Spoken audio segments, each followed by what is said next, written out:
अब एक और एग्जांपल देखते हैं जिसके अंदर हम रेजोल्यूशन प्रूफ को यूज़ करके अपनी क्यूरी को ट्रू या फॉल्स प्रूव करेंगे। ये हमारे वर्ड्स के अंदर एक प्रॉब्लम है।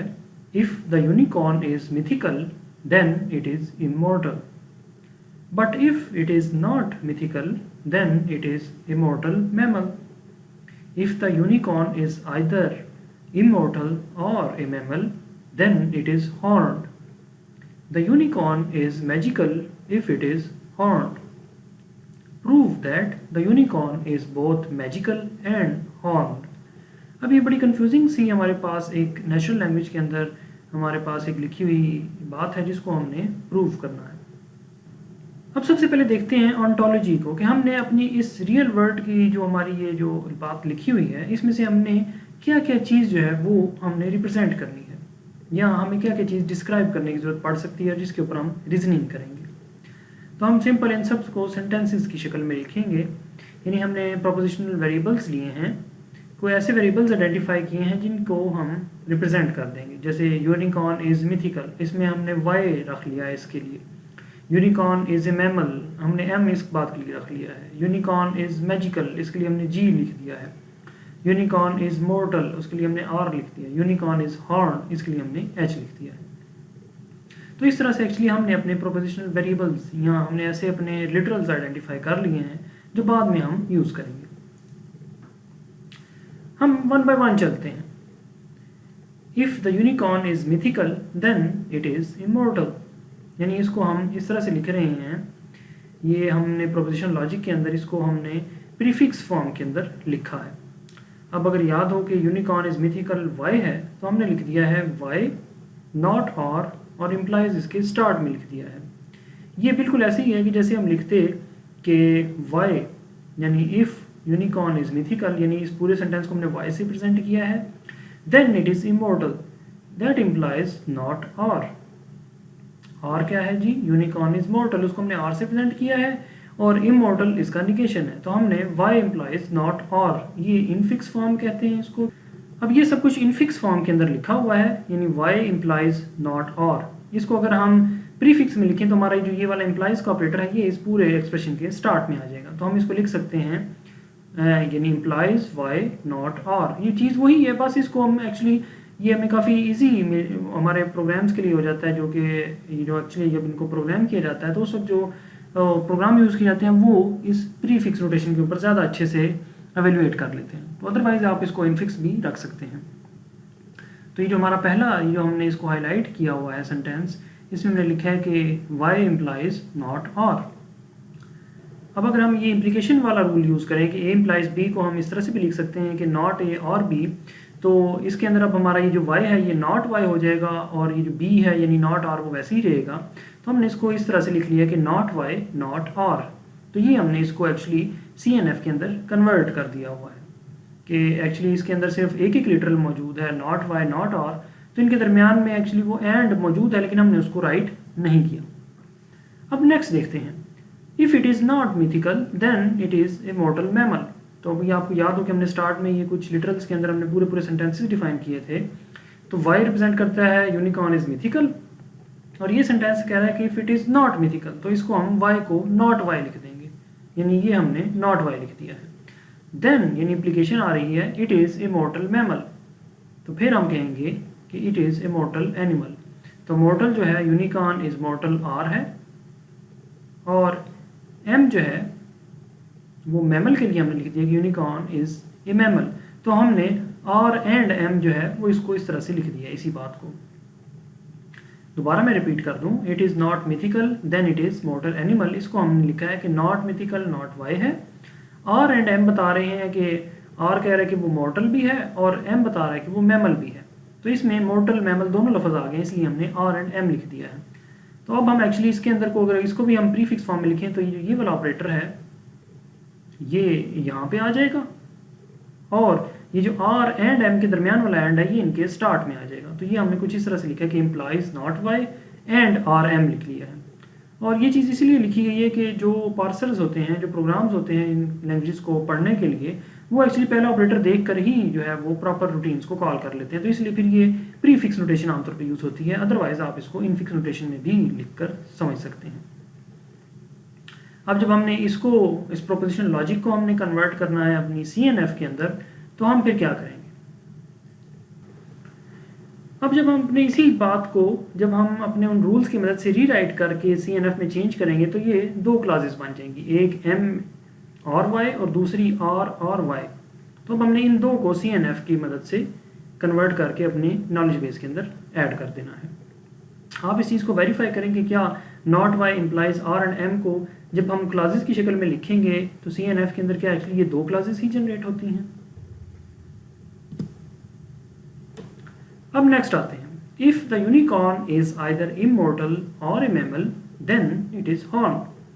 तो अब हमने इस पूरे को इस तरह से लिखा है कि नॉट और, यानी if the unicorn is either immortal, तो और सेंटेंस ढूंढें तो यूनिकॉर्न इज मॉर्टल, तो मॉर्टल को हमने इमॉर्टल में कन्वर्ट करने के लिए इसका स्टार्ट में नॉट और लगा दिया है कि ये मॉर्टल नहीं है यानी इमॉर्टल है, और एम और ए मैमल, तो मैमल के लिए हमने एम लगाया। तो अब हमने इसी एक्सप्रेशन को इस तरह लिख दिया है कि यूनिकॉर्न इज नॉट मॉर्टल और mammal, this implies it is horn, यानी इसको हमने एच से प्रेजेंट कर दिया। तो ये इनफिक्स फॉर्म में है, जब हम इसकी प्रीफिक्स बनाएंगे तो ये वाला ऑपरेटर सबसे स्टार्ट में आ जाएगा। उसी तरह इन दो ब्रैकेट्स के अंदर ये जो नॉट और एम है, इसका ये और इसके स्टार्ट में आ जाएगा, और सबसे आखिर पे हमारा जो है वो एच लिखा रहेगा। तो ये कुछ इस अंदाज से प्रीफिक्स बन जाएगी कि इम्प्लीकेशन और नॉट और एम एच, और ये पेरेंथेसिस बता देंगे कि ये एक्चुअली कौन सा ऑपरेंट किस ऑपरेटर के साथ एसोसिएटेड। जब हम इसको रीराइट करेंगे, यानी अब हमारा ये वो इम्प्लीकेशन वाला रूल मौजूद है, तो हम जब इसके ऊपर वो ए इम्प्लाइज बी वाले को सिंप्लीफाई करेंगे तो जो उसके बाद हमारी क्लासेस बनेंगी वो कुछ इस तरह से होंगी कि एक क्लास होगी कि एच नॉट एम और दूसरी होगी एच आर। तो इन दो क्लासेस को हम CNF के अंदर, एक्चुअली ये दोनों क्लासेस एंड के साथ जुड़ी हुई थी, हमने वो एंड रिमूव किया, इन दोनों को अलग अलग लाइन पे लिखा, तो ये दो क्लासेस जो हैं ये एक्चुअली हमारी CNF के अंदर कन्वर्ट हो गई। अब जो हमारा आखिरी सेंटेंस है इसके अंदर, the unicorn is magical if it is horned. तो अब हम इसको लिख रहे हैं कि यूनिकॉर्न इज मैजिकल, यानी मैजिकल के लिए हमने कहाँ पे यूज़ किया, ये जी। इफ इट, अब ये सेंटेंस बड़ा इस तरह से लिखा है कि इसके अंदर इफ पार्ट बाद में है। तो पहले हम देखते हैं इफ इट इज हॉर्न, यानी हमने एच इम्प्लाइज जी लिखा है। If it is horn the unicorn is magical, तो ये एच इम्प्लाइज जी है, तो ये ऑपरेटर भी शुरू में आ जाएगा, तो ये इम्प्लाइज एच जी हो जाएगा। जब हम इसके ऊपर वो एच इम्प्लाइज जी वाला, आप जब इसको सिंप्लीफाई करेंगे तो नॉट एच और जी बन जाएगा, जो कि हमने इस तरह से लिख लिया है। अब ये तमाम चीज़ें जो हैं हमारी, ये नॉलेज बेस के अंदर हमने रिप्रेजेंट कर दी इन तमाम क्लासेस को, कि पहले एक क्लास के अंदर हमने लिख दिया है कि नॉट वाई नॉट और, फिर एम वाई, फिर आर वाई, फिर एच नॉट एम, फिर एच आर और नॉट एच और जी। ये तमाम क्लासेस हमारी इन तमाम सेंटेंसेस को CNF के अंदर लिखने से बाद में हमने नॉलेज बेस के अंदर लिखी है। अब आते हैं क्यूरी की तरफ।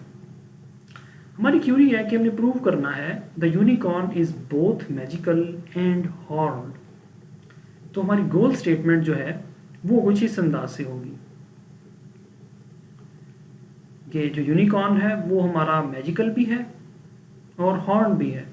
तो इसमें हमने एच और जी, ये दो इनके दरमियान एंड लगा दिया है कि ये unicorn is magical and unicorn is horn, तो एच एंड जी, और इसका अगर हमने ये ऑपरेटर उठा के शुरू में रख लिया तो एंड एच जी बन गया। अब हमने क्या करना है, इसको हमने थोड़ा सा रीराइट करना है अपने रूल्स के मुताबिक, और उसके बाद फिर हमने सारे सेंटेंस को निगेट कर देना है।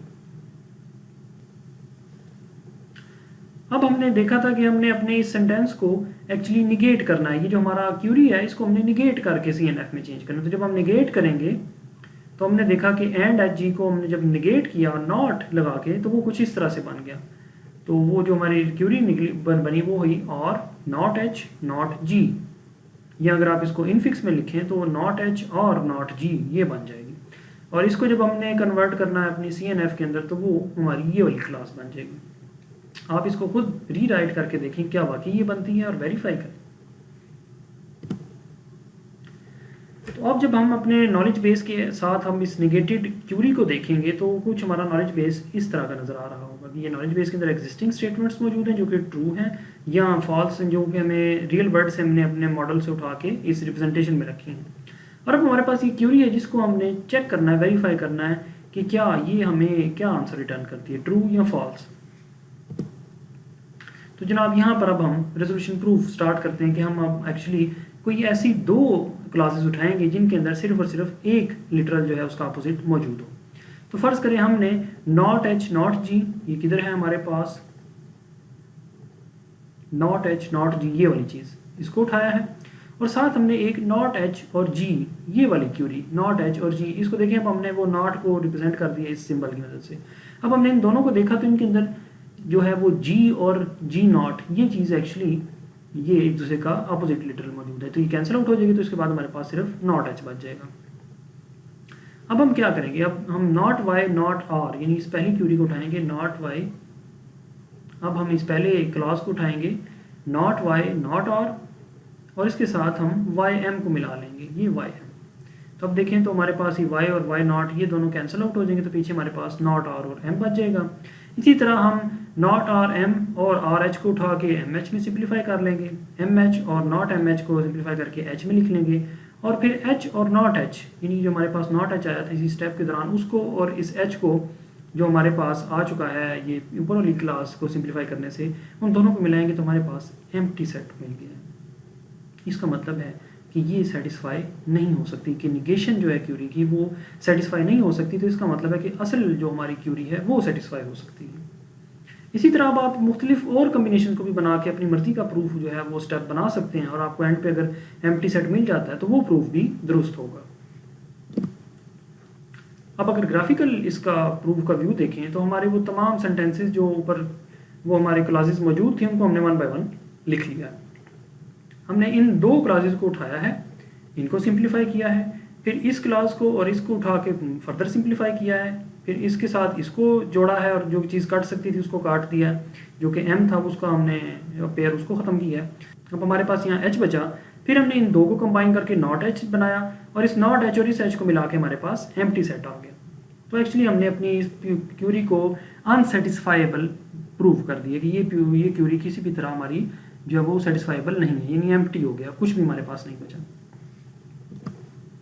ये एक और अंदाज से भी हम प्रूव कर सकते थे कि अगर हम स्टार्ट कुछ इस अंदाज से होते कि लास्ट टू क्यूरीज को जोड़ते और नॉट एच आया, उसके बाद फिर हम इसको इस सेकंड लास्ट से कंबाइन करते हमारे पास m बचता, फिर इसी तरह हम करते चले जाते और एट द एंड हम इस h को और इस h को जो है कैंसिल आउट करते तो हमारे पास इस अंदाज से भी एम्प्टी सेट आ सकता था। तो एक्चुअली आप डिफरेंट तरीकों से डिफरेंट कम्बिनेशन को जोड़ के आप इस एम्प्टी सेट तक पहुँच सकते हैं। तो जो रेजोल्यूशन है इसका एक ड्रॉबैक ये है कि ये exponential in space and time है। कैसे कि हमें एक तो तमाम क्लासेस को रखना पड़ेगा मेमोरी के अंदर जैसे हमने इस एग्जांपल के अंदर रखा, और फिर फर्दर हम इनके डिफरेंट कम्बिनेशंस को ट्राई कर सकते हैं, हमें नहीं मालूम कौन सा काम कर जाए। अभी इसमें तो हमने सिर्फ वही स्टेप फॉलो किए जो हमें इस एम्प्टी सेट तक लेके जा रहे थे, लेकिन हो सकता है इस प्रूफ के दौरान हम कुछ और साइड पे चले जाएं तो फिर हमें जो है वो इतना नतीजा जल्दी ना मिले। तो एक्चुअली हम डिफरेंट कम्बिनेशंस को ट्राई करते हुए हम अपने कंक्लूजन तक पहुंच सकते हैं, लेकिन इसके दौरान हमारा काफ़ी टाइम लग जाएगा। तो इससे कैसे बचा जाए? तो अगर तो हम अपनी तमाम क्लासेस को हॉर्न क्लासेस में चेंज कर दें तो फिर हम लीनियर टाइम में जा सकते हैं। अब ये हॉर्न क्लासेस क्या होती हैं? ऐसी क्लास जिसके अंदर सिर्फ और सिर्फ एक पॉजिटिव लिटरल हो, at most one positive literal. जैसे हमारे पास ये लिखी है ए और नॉट बी और नॉट सी, तो इसके अंदर ऐसी सिर्फ और सिर्फ एक ऐसा लिटरल ए मौजूद है जो कि निगेशन के बगैर है। तो अगर हमारे पूरे सेंटेंस के अंदर या पूरी क्लास के अंदर सिर्फ और सिर्फ एक ऐसा लिटरल मौजूद हो जो कि पॉजिटिव हो तो हम ऐसी क्लासेस को हॉर्न क्लासेस कहते हैं। और एक्चुअली हम री राइटिंग भी कर सकते हैं, जो हॉर्न क्लास है उसको हम री राइट करके हम इम्प्लीकेशन में भी चेंज कर सकते हैं। जैसे हमारी ये यही क्लास है ए और नॉट बी और नॉट सी, इसको हम इस तरह से भी लिख सकते हैं कि बी एंड सी इम्प्लाइज ए। तो इनकी ट्रूथ टेबल जो अगर आप जनरेट करें तो दोनों साइड्स के लेफ्ट हैंड साइड और राइट हैंड साइड के बिल्कुल आइडेंटिकल होंगे। अब एक बात याद रखिए कि ये एट मोस्ट वन लिटरल है, अगर ये तीनों भी निगेट हो जाते तो तब भी ये हॉर्न क्लास ही थी, क्योंकि हमने सिर्फ at most one positive literal की बात की है। तो अगर हमारी पूरी क्लास में सिर्फ एक लिटरल मौजूद है ज़्यादा से ज़्यादा एक लिटरल ऐसा होना चाहिए जो कि पॉजिटिव हो। अब अगर हमारा सिर्फ एक पॉजिटिव लिटरल हो और एक से ज़्यादा नेगेटिव लिटरल्स हों तो ऐसी क्लासेस को डेफिनेट क्लासेस कहते हैं, जो कि ये हमारी इसकी एक एग्जांपल ये वाली है कि एक पॉजिटिव और बाकी सारे नेगेटिव लिटरल्स हैं। अगर तो हमारी पूरी क्लास के अंदर कोई भी पॉजिटिव लिटरल नहीं है तो हम उसको कहते हैं कि इंटेग्रिटी कॉन्स्ट्रेंट है या ये गोल क्लास हो सकती है।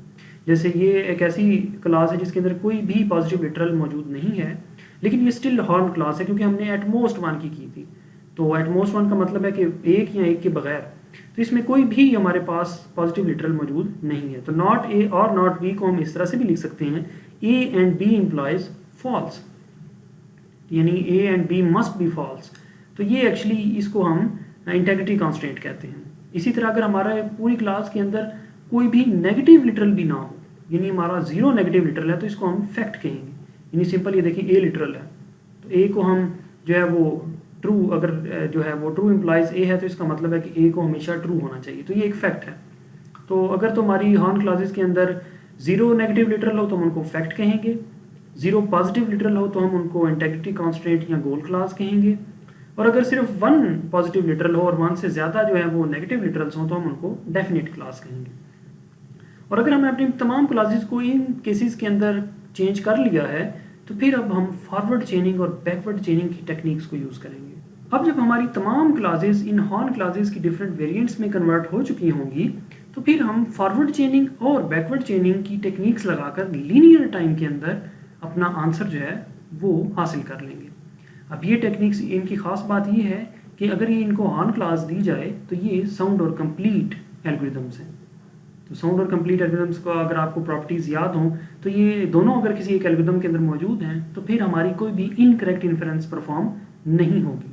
जो कि स्टार्ट में हमने देखा था कि वो पेंगुइन्स वाली एग्जांपल देखी थी और डॉग वाली एग्जांपल देखी थी, तो वो इनकरेक्ट इन्फ्रेंसेस इस तरह के एल्गोरिदम्स के अंदर नहीं होंगी। अब देखते हैं कि फॉरवर्ड चेनिंग की टेक्निक किस तरह से काम करती है। अगर हमारा नॉलेज बेस जो है उसके अंदर ऐसे रूल्स मौजूद हैं जो कि हॉर्न क्लासेस के अंदर हमने उनको चेंज कर लिया हुआ है, तो फिर हम बॉटम अप अप्रोच यूज़ करते हुए अपनी क्यूरी तक पहुंच सकते हैं। इसकी एक एग्जांपल देखते हैं, तब ये चीज़ वाज़ेह होगी। हम अपनी इन तमाम रूल्स को एंड और ग्राफ की मदद से जाहिर करेंगे। अब ये एंड और ग्राफ किस तरह से बनता है इसको देखते हैं। फ़र्ज़ करें हमें एक क्यूरी क्यू दी गई है और हमने ये चेक करना है कि क्या हमारा नॉलेज बेस जो है वो इस क्यूरी को एंटेल करता है। तो हमारे पास फ़र्ज़ कर लें कि कुछ लिटरल्स मौजूद हैं जो कि हमने इस एंड वाले जो हमारा ऑपरेटर है उसकी मदद से इनको जोड़ा हुआ है। हमारे पास ए और बी अलग से मौजूद हैं। ए एंड बी जो है वो implies L, A and P implies L, B and L implies M, L and M implies P और पी इम्प्लाइज क्यू। अगर तो हम कुछ इस तरह की चेन बना के क्यू तक पहुंच जाते हैं, अपने बेस से लेके हम इस क्यू तक पहुंच जाते हैं, तो फिर हम कह सकते हैं कि हम एक्चुअली एक तरह की चेनिंग परफॉर्म कर रहे हैं फॉरवर्ड डायरेक्शन में। यानी हम नीचे से शुरू हुए और ऊपर तक चले गए, तो हम फॉरवर्ड डायरेक्शन में चेनिंग कर रहे हैं। तो अगर हमारी चेनिंग हमें क्यू तक ले जाती है तो फिर हम कहेंगे कि एक्चुअली ये क्यूरी जो है ये हम इसको एंटेल कर सकते हैं। तो अब ये एंड और ग्राफ बनता किस तरह से है। अब अगर आप देखें तो ए और बी जो है हमने इनको सबसे स्टार्ट में नीचे लिख दिया है। फिर हमारा एक रूल कहता है कि ए एंड बी ये दोनों कंबाइन होके एल की तरफ चले जाते हैं। तो हमने ए एंड बी इन दोनों को जोड़ा है और एक ये हमने एक एंगल सा बना दिया जो कि रिप्रेजेंट कर रहा है कि एक्चुअली ये एंड का गेट जो है वो इस्तेमाल हो रहा है या एंड का ऑपरेटर इस्तेमाल हो रहा है। तो ए एंड बी ये दोनों मिल के इम्प्लाइज एल, तो ये यानी ये एल की तरफ जा रहे हैं। फिर हम आते हैं A and B implies L. तो अब हमने ए और पी को आल्दो कि हमने बिल्कुल टॉप पे जो है वो हमने जाहिर किया हुआ है, तो एक्चुअली अब हम पी और ए के दरमियान जो है, अब ये पी से एक है हमारे पास एरो आ रहा है, फिर एक ए से आ रहा है, इन दोनों के दरमियान एक और एंड है और ये जाके एल के अंदर ख़त्म हो रहा है। तो अब एक्चुअली अगर आप देखें तो एल के अंदर जो है ये 2 एरोज आ रहे हैं, तो हम इन 2 एरोज को और गेट कंसीडर करेंगे। यानी एंड गेट के लिए हमने डाल दिया ये एंगल जो हमने बना दिया है इसका, और अगर एंगल नहीं है सिर्फ एरो हेड जो है वो दोनों मीट हो रहे हैं तो हम उसको और गेट कहेंगे। तो ए एंड बी ये दोनों एल में जा रहे हैं और ए एंड बी ये दोनों एल में जा रहे हैं। फिर बी एंड एल जो है वो एम की तरफ जा रहे हैं, तो बी एंड एल इन दोनों को हमने यहाँ जोड़ा है और इसके अंदर में एंड लगाया है और फिर एक एरो ड्रा करके कह दिया कि ये दोनों इकट्ठे एम की तरफ जा रहे हैं। फिर एक स्टेप और ऊपर आए तो L and M implies P। तो अब L हमारा ये है और M ये है, इन दोनों से हमने ये ड्रा करके एक ये दोबारा एंगल बनाया कि L एंड M ये दोनों मिलके P की तरफ जा रहे हैं और फिर P इम्प्लाइज Q, तो फिर P से सिंपल एक एरो Q की तरफ जा रहा है। तो अब हमने P को इसीलिए ऊपर ड्रा किया था क्योंकि P इम्प्लाइज Q में ये सबसे पहले आ रहा है, तो इसलिए हमने P को उसके बिल्कुल नीचे ड्रा करके एक स्ट्रेट एरो से हमने जाहिर कर दिया। और फिर ये जब हमने A और P को जोड़ना था तो फिर हमने यहाँ से ये कर्व बना के यहाँ पर जोड़ दिया। तो इस तरह से एंड और ग्राफ बनते हैं कि जहाँ पे एंड होता है वहाँ पे हम ये आर्क ड्रा कर देते हैं एक तरह की, और जहाँ पे आर होता है वहाँ सिंपली हम एरोस को जोड़ देते हैं हेड टू हेड। अब इस टेक्निक की प्रॉपर्टी ये है कि अगर पूरे का पूरा नॉलेज बेस हॉर्न क्लासेस पे मुश्तमिल है तो फिर ये साउंड और कंप्लीट टेक्निक है, यानी ये कोई भी हमें इनकरेक्ट इन्फ्रेंसेस नहीं देगी। तो अब ये टेक्निक काम किस तरह से करती है? ये टेक्निक एंड और ग्राफ जो भी हमने देखा है वो हम पहले बनाते हैं इसके अंदर, और फिर हम तमाम एंड्स के ऊपर जितने भी हमारे एंड हैं उनके ऊपर हम काउंट लिख देते हैं कि कितने नंबर ऑफ जो हमारे वेरिएबल्स हैं या लिटरल्स हैं वो इस एंड के अंदर कंट्रीब्यूट कर रहे हैं। तो इसके अंदर हमारे ये ए और बी दो अलग अलग 1 बाय 1 कंट्रीब्यूशन है, तो टोटल 2 वेरिएबल इन्वॉल्व हैं। यहाँ पर भी 2 वेरिएबल इन्वॉल्व हैं, इस एंड के अंदर भी 2 हैं, इस एंड के अंदर भी 2 है, और यहाँ P इम्प्लाइज Q के अंदर सिर्फ एक हमारा लिटरल इन्वॉल्व है। अब हम बॉटम से ऊपर की तरफ चलेंगे, यानी हम स्टार्ट A और B से होंगे। अब जैसे ही हमने A को कंसिडर किया तो A जिन जिन जगहों पर ये पार्टिसिपेट कर रहा था हमने उनका काउंट डिक्रीज कर दिया है, यानी हम एक्चुअली A को देख चुके हैं और A हमारा ट्रू है, हम इसको मान लेते हैं कि ये हमारी बेस ट्रू है। तो अब ये A जितने भी एंड गेट्स के अंदर पर अपना कंट्रीब्यूशन डाल रहा था हमने उनको डिक्रीमेंट कर दिया। तो A जो है वो A और B के इस जंक्शन में जो है वो कंट्रीब्यूट कर रहा था, और A और B के तो हमने उन दोनों की काउंट 2 से 1 कर दी है। अब हम B को देखते हैं, तो B एक इस जगह पे कंट्रीब्यूट कर रहा है और एक इस जगह पे कर रहा है, तो यहाँ पे 1 रह गया, तो ये फर्दर डिक्रीज होकर 0 हो जाएगा और वो वहाँ पर 1 हो जाएगा। तो देखिए, तो हमने B को भी देख लिया, तो B की कंट्रीब्यूशन को हमने माइनस कर दिया। अब उसके बाद जब हम A और B को मिला के आ रहे हैं तो अब हम L तक पहुँच रहे हैं, तो अब L की कंट्रीब्यूशन जो है वो इस जगह पर है और इस जगह पर है, तो L जो है वो अपने आप को डिक्रीज कर लेगा। तो अब यहाँ पर हमारा जो यहाँ काउंट 0 हो गई है, तो अब जब 0 काउंट हो जाएगी तो अब हम उस साइड पे चले जाएंगे। तो अब हम M को देखते हैं, तो M की कंट्रीब्यूशन जो है वो सिंपल इस एक P वाले की तरफ है, तो M ने इसको भी कर दिया। अब हम देखेंगे P को, तो P की जो कंट्रीब्यूशन है वो जो है या तो इस Q की तरफ जा रही थी या वो इस L की तरफ आ रही। तो अब हम पहले इस L वाली तरफ आ जाते हैं।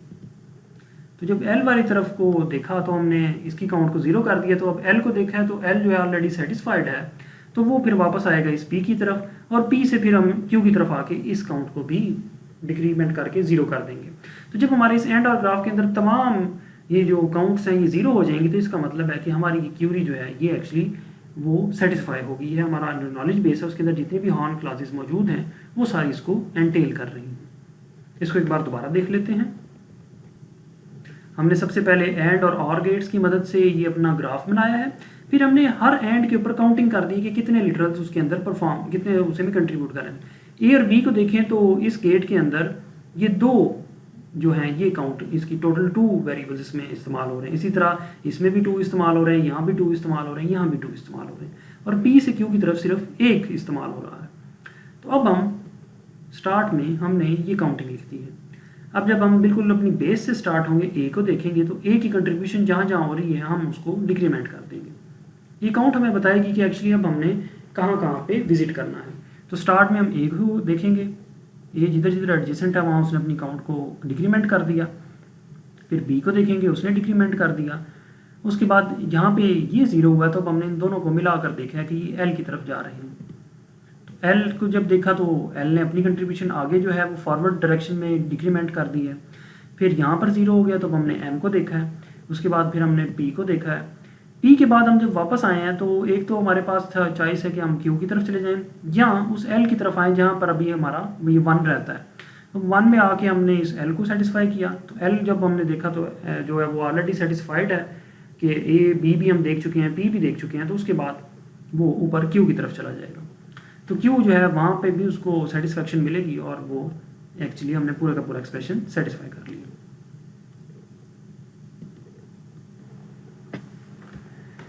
आते हैं एक और टेक्निक की तरफ जिसे बैकवर्ड चेनिंग कहते हैं। इसके अंदर हम टॉप से शुरू होंगे और बॉटम की तरफ आएंगे, यानी हम क्यूरी से शुरू होंगे और चेक करेंगे कि क्या क्यूरी नॉन है, वो अननोन होगी तो हम फिर रिकर्सिव कॉल करेंगे उससे नीचे, और आहिस्ता आहिस्ता हम बैकवर्ड चेनिंग करते हुए हम अपने बिल्कुल उन रूल्स पे आएंगे जो कि हमें पता होगा कि हमारे नॉलेज बेस के अंदर वो मौजूद हैं, और एक तरह का स्टैक बन रहा होगा क्योंकि ये रिकरियन हो रही है तो हम स्टैक बनाते चले जाएंगे। अब इसके अंदर हम वो काउंट नहीं लिखेंगे, हम बिल्कुल टॉप क्यू से शुरू होंगे। अब क्यू तब हमारा प्रूव होगा जब पी प्रूव होगा, पी तब प्रूव होगा जब एल और एम प्रूव होंगे, एल तब प्रूव होगा जब ए और बी प्रूव होंगे। तो फिर हम रिकर्सिव कॉल करेंगे ए के ऊपर, ए हमें पता है कि वो प्रूव हो चुका है, फिर हम बी के ऊपर आएंगे। अब ए और बी चूँकि मिल चुके हैं और ये प्रूव हो चुके हैं तो हम कहेंगे एल प्रूव है। अब एल से हम वापस आएंगे तो फिर एम की तरफ चले जाएंगे। अब एम को प्रूव करने के लिए ज़रूरी है कि एल और बी प्रूव हों, तो एल तो अभी हम प्रूव करके आए हैं और बी जो है वो बिल्कुल रूट लेवल पे है, तो वो भी हम जो कि फैक्ट है तो हम उसको प्रूव मानेंगे। अब हमारा एम भी प्रूव हो गया। अब एल और एम दोनों प्रूव हैं तो फिर हम पी को प्रूव कर लेंगे और पी के बाद फिर हम क्यू को प्रूव कंसिडर कर लेंगे। तो ये एक तरह की बैकवर्ड चेनिंग कहलाती है। अब इन दोनों टेक्निक्स का फ़र्क देखते हैं। फॉरवर्ड चेनिंग में चूंकि हम रूट से चलते हैं तो वो एक तरह की डेटा ड्रिवन है कि हमारे पास जो डेटा मौजूद है हम उसको जोड़ते हुए हम चलते चले जाते हैं और अपनी क्यूरी तक पहुंच जाते हैं। तो इसको हम यूज़ करते हैं आमतौर पे ऑब्जेक्ट रिकॉग्निशन के अंदर। अगर हमारा लॉजिकल एजेंट जो है वो इस टेक्निक को यूज़ करे कि उसको जो सेंसर्स डेटा दे रहे हैं वो उस डेटा को क्यूरी की शक्ल में अपने नॉलेज बेस को कहे कि वो इसको अंटेल करता है या नहीं। नॉलेज बेस शुरू हो जाए बिल्कुल रूट लेवल से कि उसने अब उसके अंदर क्या क्या मौजूद है, हम रूल्स को कंबाइन करते हुए अगर तो वो पहुंच जाता है उस क्यूरी तक तो हम कहेंगे कि फॉरवर्ड चेनिंग जो है उसने ये मेथड प्रूव कर दिया। तो ऑब्जेक्ट रिकग्निशन के अंदर ये चीज़ इस्तेमाल होती है और इसी तरह रूटीन के जो डिसीजंस होते हैं लॉजिकल एजेंट्स वो परफॉर्म करता है। लेकिन इसके दौरान हमें ये मालूम है कि ऐसा हमें काफ़ी सारा ऐसा काम करना पड़ता है जो कि हमें गोल के लिए ज़रूरी नहीं होता, यानी हम वो काउंटिंग डिक्रीमेंट करते करते जा रहे हैं और हम ऊपर मुख्तलिफ कम्बिनेशंस को वैसे ही जोड़ के चेक कर रहे हैं एंड और ग्राफ्स के अंदर, तो उसमें हमें थोड़ा सा इररेलेवेंट काम करना पड़ता है।